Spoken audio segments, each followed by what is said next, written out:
Okey, murid-murid sekalian. Okey, di dalam video kali ini kita akan sambung tajuk topik kita yang berikutnya, iaitu berkenaan dengan pengkelasan organisma. Dalam video sebelum ini saya telah pun menerangkan berkenaan dengan pengkelasan haiwan. Terdapat banyak kelas-kelas haiwan dan kita pun telah melihat contoh-contoh bagi setiap kelas. Jadi pada hari ini kita akan sambung pengkelasan organisma ini dengan pengkelasan tumbuhan. Untuk tumbuhan dikelaskan kepada dua kumpulan utama, iaitu tumbuhan yang berbunga dan tumbuhan yang tidak berbunga.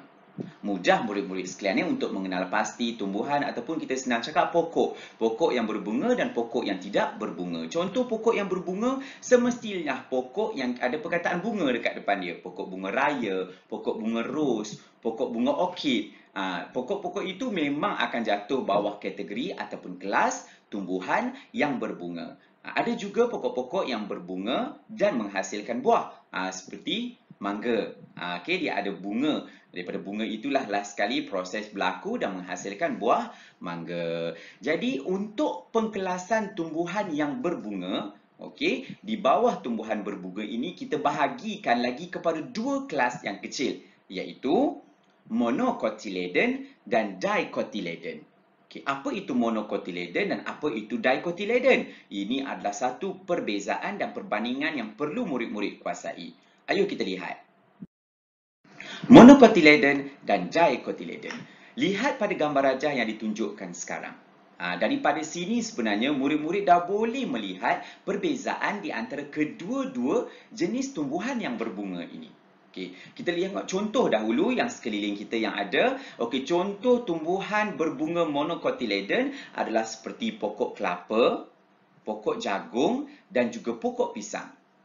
Dapat tak murid-murid nyatakan persamaan antara kelapa, jagung dan juga pisang dari segi pokoknya?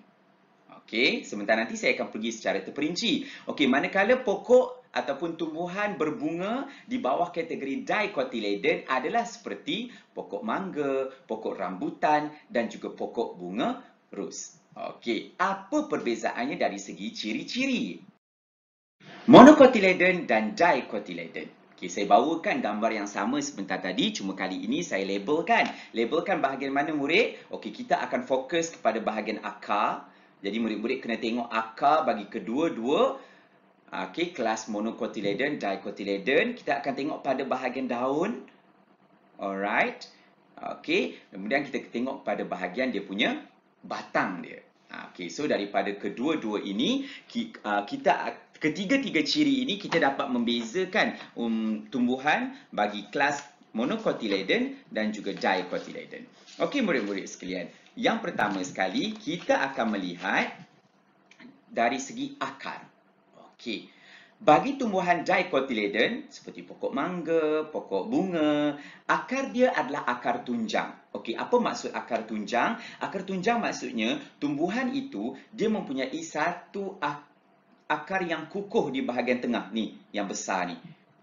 Inilah yang kita panggil sebagai akar tunjang. Sebab itulah tumbuhan yang berbunga dalam kategori dicotyledon ni, kebanyakannya tumbuhan ini dia tinggi-tinggi, besar-besar. Sebab apa? Sebab dia mempunyai akar tunjang. Jadi bila dia tinggi dan besar, kalau ada angin yang kuat, dia susah hendak tumbang. Sebab apa? Sebab ada akar tunjang. Okey. Yang kedua, daun. Okey, untuk tumbuhan dicotyledon, urat daun dia adalah jejala. Urat daun dia jejala. Okey, mungkin murid-murid sukar untuk memahami perkataan jejala, tapi cuba tengok jala. Pernah tengok kan jala? Jala ni seperti orang menjala ikan. Okey, jala kan mempunyai banyak benang-benang, okey, dia punya jaring dia tu. Jadi jaring dia tu ada simpang ke sana, simpang ke sini, pelbagai-bagai arah. Okey, untuk memerangkap ikan. Jadi inilah yang dimaksud urat daun jejala, di mana urat dia pergi ke pelbagai arah. Nanti saya akan tunjukkan contoh dengan lebih dekat apakah yang dimaksudkan dengan urat daun jejala. Yang ketiga, untuk tumbuhan dicotyledon, okey, batangnya keras. Cuba tengok pokok mangga. Batang dia sangat keras, betul tak kan? Sampai kita pun kalau kita kopek dia apa semua, kita takkan terus dapat menumbangkan dia akan keluar getah dan sebagainya. Begitu juga dengan pokok bunga raya. Walaupun kita mampu mematahkannya, tapi dia adalah batang yang keras berbanding dengan monocotyledon. Okey, kalau dicotyledon, akar tunjang, urat daun jejala dan batang yang keras. Monocotyledon dia mesti berlawanan kepada semua ini. Dia mempunyai ciri yang sangat berbeza. Okey. Kalau untuk dicotyledon, akar tunjang, monocotyledon, dia tak ada tengah-tengah ni. Okey. Yang mana tumbuhan dia, akar dia memang tumbuh dekat tepi-tepi dan selalunya akar dia halus-halus sahaja. Kita ni macam mudah nak cabut pokok ni. Diibaratkan macam tu lah. Okey. Alright. So, akar untuk monocotyledon pula adalah akar serabut. Okey. Dia berserabut akar dia. Okay.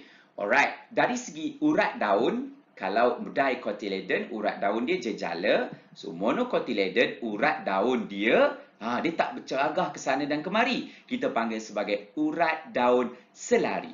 Straight saja urat daun dia. Okey. Dan yang terakhir, sekiranya dicotyledon, batang dia keras, maka monocotyledon adalah berlawanan kepada batang yang keras, iaitu batangnya lembut.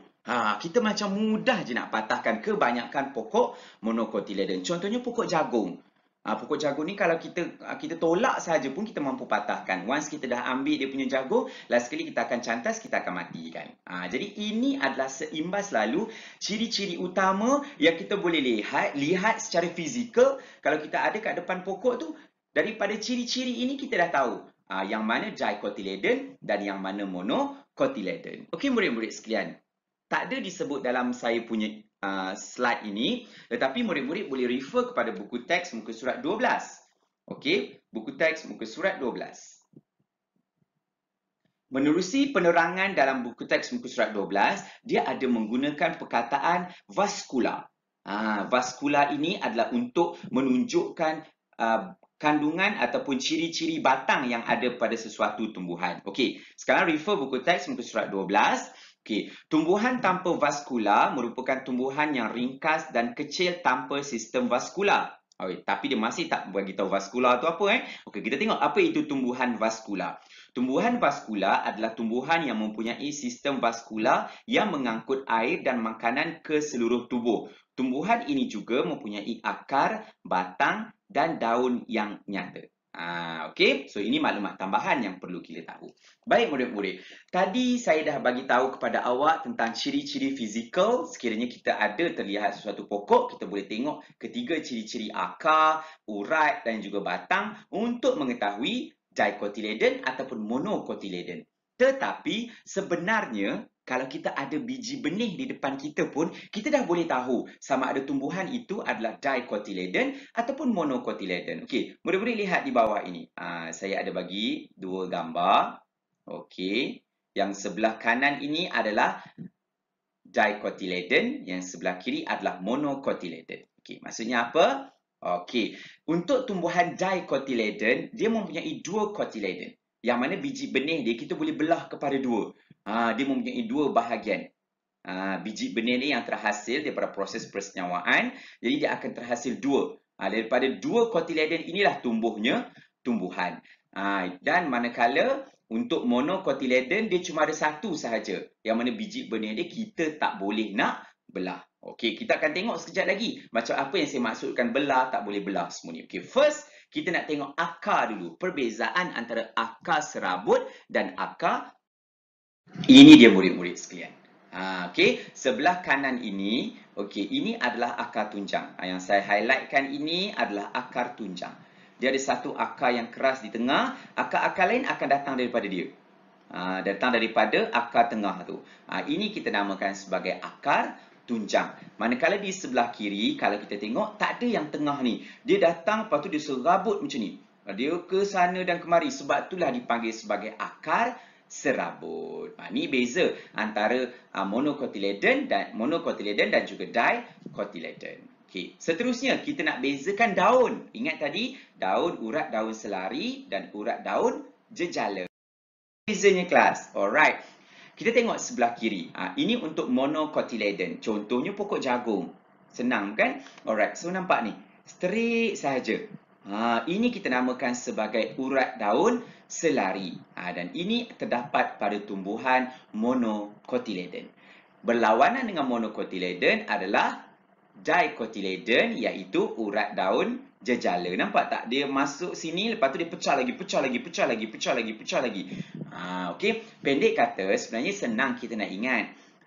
Akar dia kan ada akar tunjang tadi untuk dicotyledon. Jadi dia punya daun pun dia ada yang tengah ni, dan di pertengah ni akan tumbuh dia punya urat-urat yang lain. So ada persamaan di antara akar dan daun dia.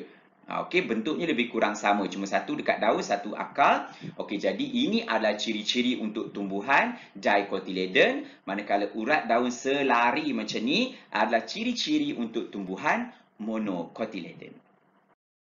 Seterusnya, kita tengok kepada yang satu cotyledon, dua cotyledon. Apa benda tu?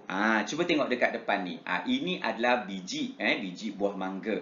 Okey, yang mana biji buah mangga ni, kalau murid-murid familiar, sebenarnya dia boleh belah kat tengah tu. Okey, kita belah kat tengah ni, kita bawa keluar, yang biji dalam ni dia boleh terbahagi kepada dua. Ada juga kacang yang dijual di pasaran, kalau murid-murid perasan, yang mana kacang tu boleh terbelah dua macam tu. Itulah yang kita namakan sebagai dicotyledon ataupun dua cotyledon. Manakala satu cotyledon macam biji jagung. Okey, kalau kita makan kita boleh telan seketul ni, tapi kita tak boleh nak belah dua macam ni. Inilah maksud dua cotyledon, satu cotyledon. Okey, faham ya murid-murid? So sekarang dah jelas apakah ciri-ciri bagi tumbuhan dicotyledon, apakah ciri-ciri bagi tumbuhan monocotyledon. Okey, selesai. Okey, kita dah pergi kepada dua tumbuhan monocotyledon dan tumbuhan dicotyledon. Sekarang kita nak fokus di sebelah sini pula. Tadi tumbuhan yang berbunga. Sekarang kalau tumbuhan itu tidak berbunga, macam mana pula kita nak kelaskan dia? Okey murid-murid, terdapat 3 pengkelasan untuk tumbuhan yang tidak berbunga. Tak ada bunga. Okey, tumbuhan yang tidak berbunga, pengkelasan dia senang, dia terus kepada tumbuhan itu sendiri. Okey, yang pertama lumut. Tahu lumut? Okey, satu yang contohnya macam kalau kita pergi ke air terjun. Okey, kadang-kadang kita jalan dekat batu-batu, licin tergelincir. Sebab apa? Sebab batu itu berlumut. Ataupun dekat dalam akuarium kita letak batu berwarna putih. Tapi kalau lama tak cuci, batu itu jadi warna hijau. Hijau gelap macam tu. Licin bila pegang. Itu lumut. Ada bunga tak? Tak ada. Seterusnya, paku pakis. Paku pakis ni ada orang dia buat ulam. Itu pun sama. Kita tak pernah tengok bunga dia sebab dia tidak berbunga. Okey. Yang ketiga, conifer. Ini mungkin baru bagi kita dekat sini. Ada ke pokok conifer dekat kita ni? Nanti saya akan tunjuk contoh. So, 3 lumut, paku pakis dan juga conifer. Inilah tumbuhan tidak berbunga. Okey, saya akan pergi satu persatu, akan ada gambar nanti. Ini lumut, saya rasa semua orang tahu. Ini paku pakis, semua orang tahu. Conifer macam mana? Ayat paling mudah kan? Pokok Christmas. Kan? Pokok Christmas yang kita orang gantung lampu-lampu tu. Itu sebenarnya adalah pokok conifer. Yang mana pokok conifer ni dia tak ada bunga. Kita je yang hias-hias bagi cantik ada lampu-lampu color warna-warni. Tapi kalau ikutkan pokok tu sendiri dia warna hijau macam tu saja sebab dia tak ada bunga. Jom kita tengok sikit ciri-ciri mendalam berkenaan dengan lumut, paku pakis dan juga conifer. Okey, lumut. Lumut membiak dengan menghasilkan spora. Murid-murid dah belajar ya apa itu spora ketika tajuk pembiakan ketika di tingkatan 1. Okey, yang mana proses pendebungaannya berlaku menerusi spora. Alright, paku pakis pun membiak dengan menghasilkan spora. Okey, manakala conifer dia membiak dengan menghasilkan kun. Kun macam kun jalan tu kan. Sebab itulah mungkin nama dia conifer sebab dia menghasilkan kun. Apa itu spora? Okey, ni spora. Tengok dekat belakang daun. Okey, yang saya tunjukkan sekarang ni adalah spora di belakang pokok paku pakis. Jadi ni yang warna orange ini, yang gelap sikit orange coklat ni, inilah spora. Daripada spora inilah ia membiak. Sebab tu dia tak perlukan bunga. Kalau tumbuhan-tumbuhan lain, kita kena lakukan proses pendebungaan Lebah tolong, rama-rama tolong, manusia tolong, angin tolong. Itu untuk tumbuhan berbunga. Kalau tumbuhan tu tak berbunga, dia pun nak membiak juga. Macam mana dia membiak? Menggunakan spora. Lumut pun ada spora. Kalau murid-murid boleh jumpa lumut tu, cuba cari kat situ, mesti akan jumpa color orange ni, tapi tak bulat-bulat macam ni. Okay. Untuk conifer, dia membiak bukan dengan spora, tetapi dia guna kon. Mana datang konnya? Ini kon dia. Okay. Memang kita nak cari kat tempat kita ni agak susah. Okay, tapi murid-murid kalau one day dapat pergi ke tepi pantai, berkelah, banyak pokok-pokok conifer ni. Cuba pergi dekat bawah pokok dia. Kadang-kadang kita akan jumpa kon ni. Actually dia macam buah lah kan. Okay, jadi conifer dia membiak menerusi kon. Dia tidak menerusi bunga, proses pendembungaan sebab dia tak ada bunga. So dia membiak dengan menghasilkan kon. Murid-murid, selesai sudah pengkelasan. Kita dah kelaskan semua ni. Seronok sangat. Kita dah habis lakukan pengkelasan. Saya ulang secara sepintas lalu. Okey, untuk haiwan, kita bahagikan kepada vertebrata, invertebrata, mamalia, reptilia, amfibia, ikan dan juga burung. Okey, invertebrata tiada tulang belakang, sama ada berkaki 3 pasang atau berkaki lebih 3 pasang. Untuk tidak berkaki pula, kita tengok badan dia bersegmen atau petrik, tidak bersegmen. Tumbuhan baru je tadi, kita pergi berbunga, tidak berbunga. Untuk berbunga, kita ada monocotyledon, dicotyledon. Untuk tidak berbunga, lumut, paku pakis, conifer. Alright, settle murid-murid sekalian untuk pengkelasan haiwan dan juga tumbuhan. Okey murid-murid, selesai sudah berkenaan dengan pengkelasan organisma. Sekarang, murid-murid perlu aplikasikan pengkelasan tadi tu yang kita dah kelas kepada banyak kumpulan tu untuk membina kekunci dikotomi. Ini benda yang baru bagi murid-murid. Ini benda yang mencabar, dia memerlukan kemahiran berfikir aras tinggi sebab kita nak menganalisis dan sebagainya. Jadi, berikan perhatian. Penerangan saya ini kalau di buku teks ada pada muka surat 14. Okey murid-murid. Apa itu kekunci dikotomi? Okey, kekunci dikotomi adalah satu cara yang digunakan untuk mengenal pasti dan mengkelaskan organisma mengikut persamaan dan perbezaan mereka secara sistematik. Okey, maksudnya apa tahu murid-murid? Maksudnya, sekiranya murid-murid diberikan haiwan, okey, contohnya dekat depan ni ada 4 ekor haiwan, murid-murid dikendaki untuk mengkelaskan dia. Okey, yang pertama tu apa? Lipan. Okey, lipan ni masuk kelas mana? Yang kedua pepatung. Pepatung ni pula dekat mana? Cacing tanah pula berada di mana? Dan begitu juga dengan siput. Jadi kita akan pusing-pusing untuk mewujudkan satu kekunci dikotomi. Dia ada skema dia ataupun cara dia yang tersendiri. Okey, kerana dia akan lebih sistematik, yang mana lebih mudah difahami. Okey, so penting untuk murid-murid mengenal pasti apakah haiwan itu. Macam dalam ni saya dah bagi nama dia. Kalau murid-murid yang pernah jumpa dengan haiwan ni memang sangat mudah untuk mengkelaskan dia. Tapi takut kalau kita dapat haiwan yang kita tak pernah pun tengok. Jadi di situ kita kena faham berkenaan dengan pengkelasan. Okey, jom kita kelaskan 4 ekor haiwan ni menerusi kekunci dikotomi. Okey, contoh yang pertama. Okey murid-murid, kita buat step by step, tak apa. Mungkin kalau murid-murid tengok buku dia macam terus dia susun dekat situ. Tapi tak apa, kita buat step by step, yang penting kita faham. Okey, apa yang murid-murid patut buat apabila pertama kali murid-murid menerima haiwan-haiwan, dalam contoh ni haiwan lah, nanti kita akan buat tumbuhan pula. Haiwan yang perlu kita buat pengkelasan dan membina kekunci dikotomi untuk haiwan-haiwan ini. Okey, perkara pertama, murid-murid kena nyatakan ciri-ciri dia berdasarkan pengkelasan yang kita dah belajar. Ingat poikiloterma, homoioterma, bertulang belakang, bersisik, bernafas menggunakan perparu, berbulu pelepah, semua benda tu.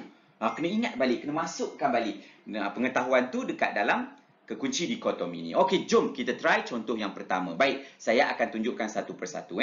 Okey, untuk lipan.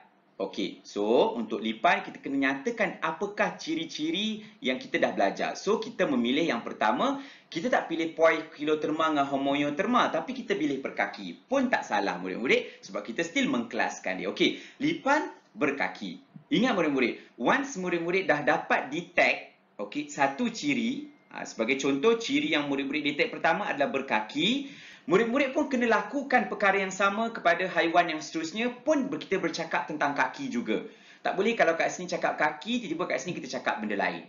Okey, so lipan berkaki, pepatung berkaki.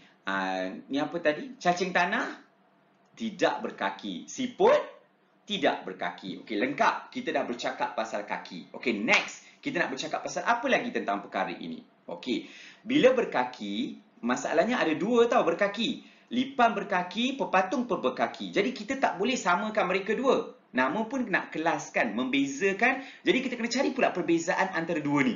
Okey, apa beza antara lipan dan juga pepatung? Dari segi kaki, lipan lebih 3 pasang kaki. Kita dah belajar kan tentang ciri-ciri ini. Manakala pepatung 3 pasang kaki. Alright, so beza tak antara mereka berdua sekarang? Yes, sekarang dah beza. Apa beza dia? Lipan berkaki tapi lebih 3 pasang. Pepatung berkaki tetapi hanya 3 pasang kaki. Okey. Antara cacing tanah dengan siput, kedua-duanya tidak berkaki. Sama, tak boleh. Kita kena bezakan kedua-duanya. Macam mana nak bezakan dia? Alright, so ingat lagi kalau tidak berkaki kita tengok badan dia. Okey, so untuk cacing badan dia bersegmen ni, ada garis-garis putus-putus dekat badan dia. Okey, so siput, yes, siput tidak bersegmen. Okey, so sekarang beza tak mereka dua? Dah berbeza. Okey, murid-murid, saya just nak bagi satu, orang kata macam untuk awak fikir. Katakan di sini bukan siput. Katakan di sini dia letak cacing pita. Ingat cacing pita yang saya cakap ada dalam badan kita, dalam perut kita tu? Okey, kalau di sini cacing pita, okey, tidak berkaki, yes, cacing pita tidak berkaki. Tetapi cacing pita bersegmen. Sama pula dengan cacing tanah. So maksudnya awak dah buat benda yang sama. Awak kena cari lagi perbezaan antara mereka. Kalau tak jumpa beza, maksudnya soalan tu salah. Okey, dia mesti ada beza je. Jangan risau, soalan bagi mesti akan jumpa beza dia. Okey, dah. Ada tak lagi ciri-ciri lain yang perlu awak fikir? Tak perlu. Kenapa tak perlu? Sebab setiap satu ini dah pun berbeza. Setiap satu ni dah pun berbeza. Berkaki lebih 3 pasang, berkaki 3 pasang, tidak berkaki, badan bersegmen, tidak berkaki, tidak bersegmen. So dah cukup perbezaan mereka, tak ada satu pun sama. Kunci dikotomi. Okey, macam mana nak bina kekunci dikotomi ni? Senang saja murid-murid. Murid-murid hanya perlu senaraikan ciri-ciri tadi. Ingat tak ciri-ciri dia apa? Berkaki, tidak berkaki, bersegmen, tidak bersegmen. Tak apalah, saya tunjuk terus Yang pertama, berkaki, tidak berkaki. Dia mesti berlawanan. Okey, berkaki, lawan dia tidak berkaki. So kita letak satu, kita cakap pasal kaki. A berkaki, B tidak berkaki. Titik-titik kat hujung ni. Hujung belakang ni nanti kita akan tulis nama haiwan tu. Okey, alright. Yang kedua, mempunyai 3 pasang kaki, mempunyai lebih 3 pasang kaki. Ada tak ciri-ciri tu kita sebut tadi? Ada. Yang ketiga, apa dia? Badan bersegmen dan badan tidak bersegmen. Ada tak lagi ciri lain yang kita bincang tadi? Dah tak ada. Kita bincang 3 sahaja sebentar tadi. Tetapi kerja kita untuk membina kekunci dikotomi ni belum selesai. Ada lagi kerja yang kita kena buat. Okey, apa dia? Ni nampak yang titik-titik kita buat kat hujung ni. Macam saya cakap tadi, hujung ni kita kena isi dengan nama haiwan tu. Tetapi, satu je. Tak boleh isi lebih daripada satu haiwan. Kalau lebih daripada satu haiwan, kita kena isi dengan perkataan yang lain. Okey, contohnya apa murid-murid? Okey, contohnya, cuba tengok berkaki. Saya letak gambar haiwan kat atas ni supaya kita tak payah nak pergi slide tadi. Okey, berkaki ada 2 ekor. Lipan dan juga pepatung.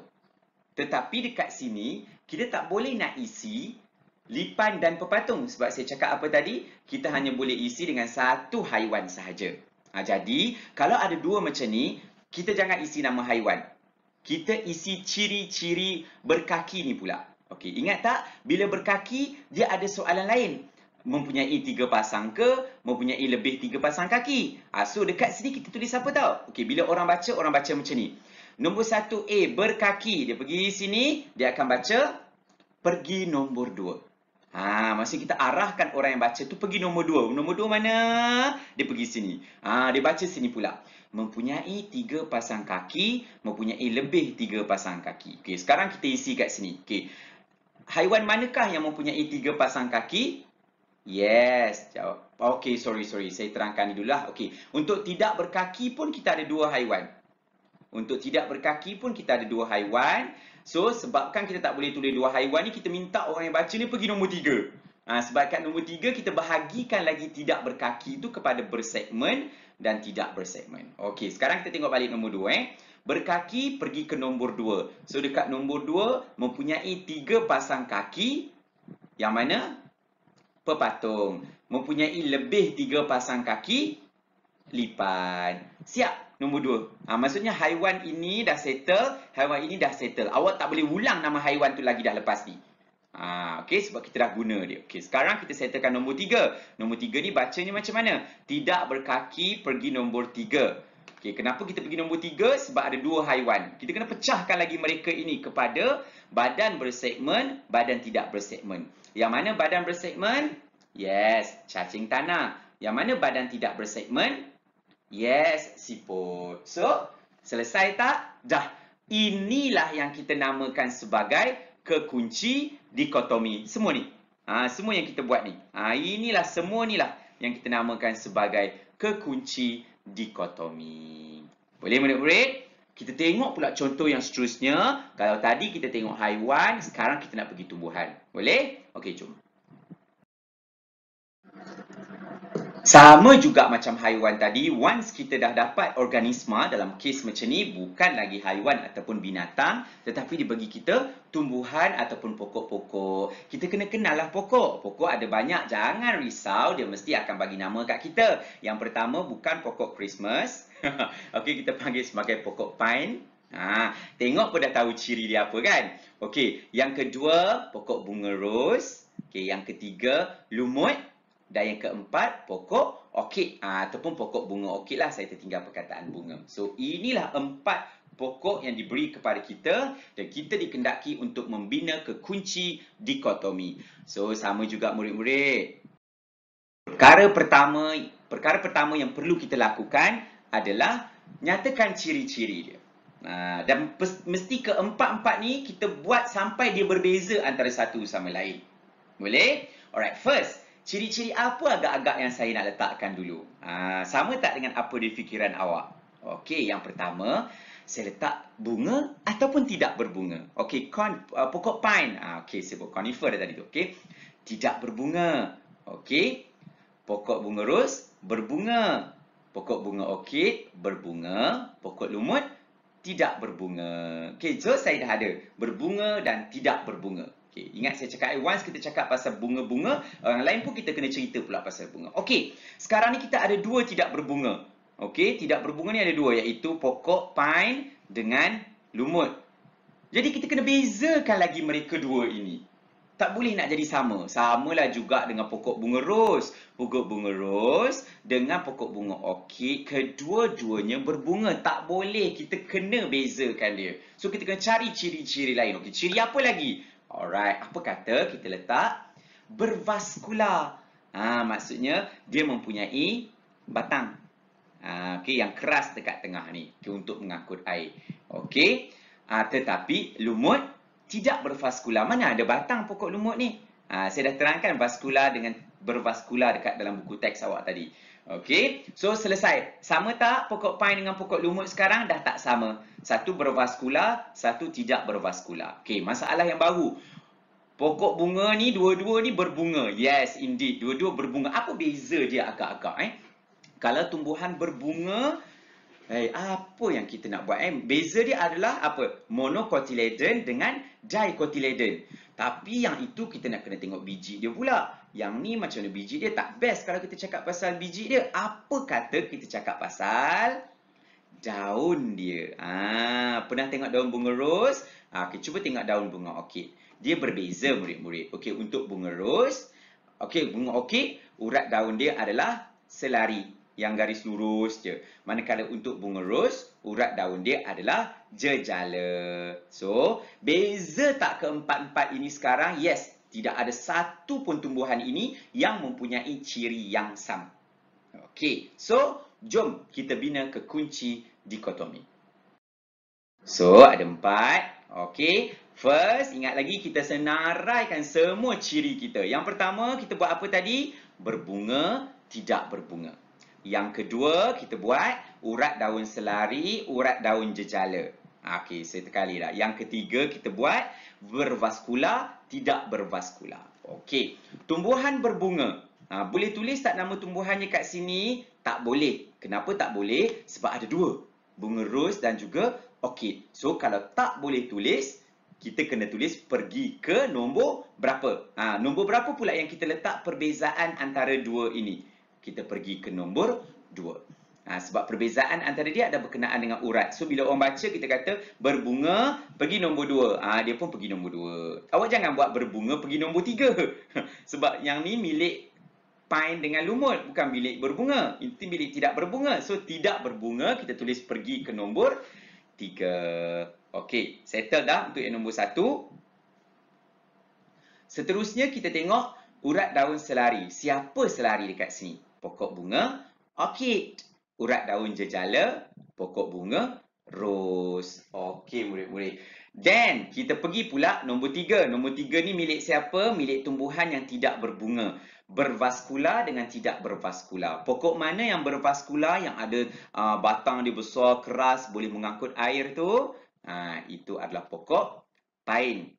Okey, manakala tidak bervaskular, tumbuhan yang tak ada batang mana? Antara keempat-empat ni. Actually, ini tak boleh guna dah.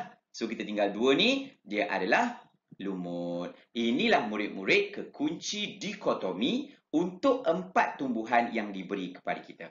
Boleh ya murid-murid? Dia mencabar, tetapi once kita dapat buat, kita rasa seronok sebab kita menganalisisnya.